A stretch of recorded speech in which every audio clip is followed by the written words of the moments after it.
Hi everyone, Ronald here. Welcome back to the Romans 9:20 channel. It's great to have you joining me today as we continue our journey through the incredible book of Deuteronomy. Did you know that Deuteronomy is quoted more often in the New Testament than any other Old Testament book, second only to the Psalms? That just shows how important its messages are. Now, the main themes of Deuteronomy chapters 3 and 4. In these two chapters, Moses, standing on the edge of the promised land, reminds the Israelites of crucial lessons from their recent past and sets the stage for their future. Chapter 3 focuses on God's faithfulness in battle and land distribution. He highlights his power and Moses' personal disappointment. In these two chapters, Moses, standing on the edge of the promised land, reminds the Israelites of crucial lessons from their recent past and sets the stage for their future. Chapter 3 focuses on God's faithfulness in battle and land distribution, highlighting his power and Moses' personal disappointment regarding entering the land. It's a powerful reminder that God keeps his promises, even when our own plans don't work out as we had hoped. And chapter 4 shifts to a passionate appeal for obedience. Moses urges the people to remember the covenant made at Mount Sinai, emphasizing the uniqueness of God, the dangers of idolatry, and the blessings that come from following his command. It's a call to remember, to obey, and to pass on these truths to future generations, stressing that their very life and prosperity depends on their faithfulness. Now, here's a verse by verse breakdown. Chapter 3, verses 1 to 3. Moses begins by recounting the defeat of Og, the king of Bashan. Just like with Sihon, God delivered Og and his entire army into Israel's hands. This wasn't a small victory. Og was a formidable king, known for his giant stature and massive iron bed that he had. This opening serves as a powerful reminder. God had already proven his ability to give them victory over powerful enemies. It's a confidence booster for the Israelites, showing them that no foe is too big for God. Verses 4 to 7. Here, Moses details the extent of their conquest in Og's territory. They captured 60 cities, all fortified with high walls, gates, and bars, plus countless unwalled villages. This wasn't just a skirmish, it was a complete takeover. The Israelites utterly destroyed every city, just as they had done to Sihon, taking all of their livestock and plunder for themselves.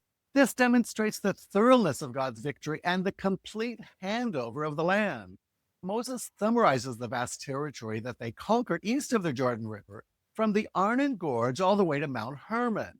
He even mentions the different names for Mount Hermon used by the Sidonians and the Amorites, showing the diverse cultures in the region. The description of Og's iron bed, over 13 feet long and 6 feet wide, further demonstrates his giant size and the miraculous nature of their victory over such a mighty king.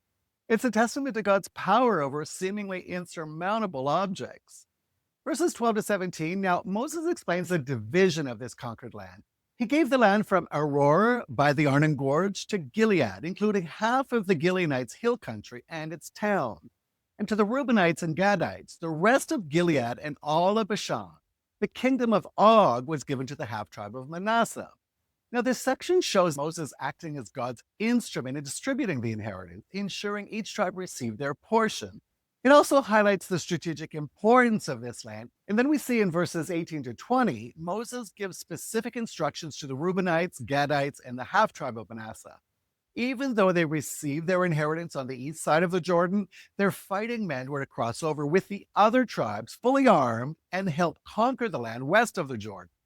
They were to stay and fight until all the other tribes had also received their inheritance and settled down. Now, this emphasizes unity and mutual support among the tribes, reminding them that they were one people with a shared mission. Verses 20 and 21, Moses reminds Joshua, his successor, of what he has seen God do. This was meant to encourage Joshua, assuring him that the Lord would do the same to all of the kingdoms that they would face across the Jordan. It's a powerful message of reassurance and a call to trust in God's continued faithfulness.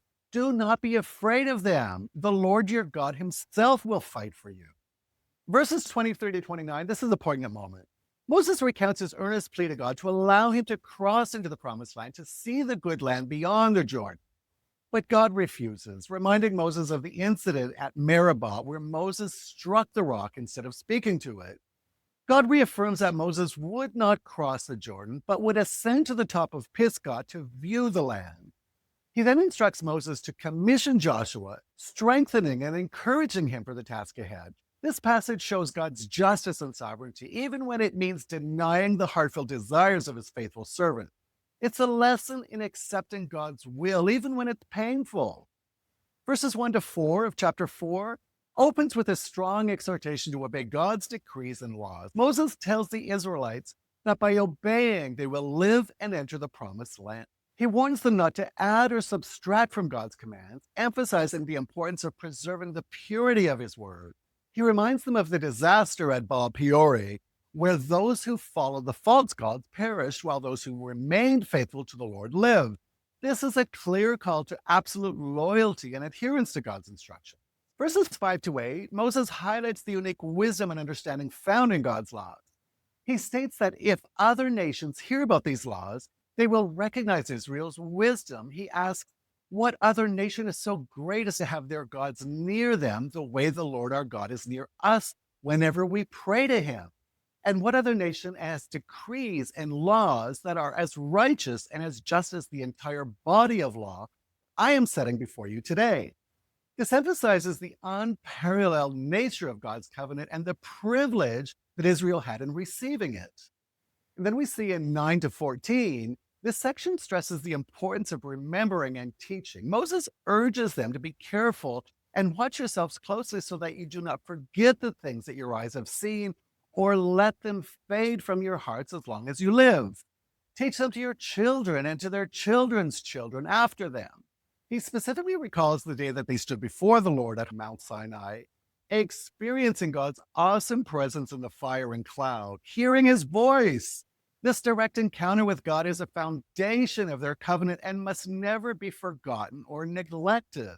In verses 15 to 24, here comes the stern warning against idolatry. Because they saw no form of God, they're strictly forbidden from making any carved images or likeness of anything, male or female, animals, birds, or fish.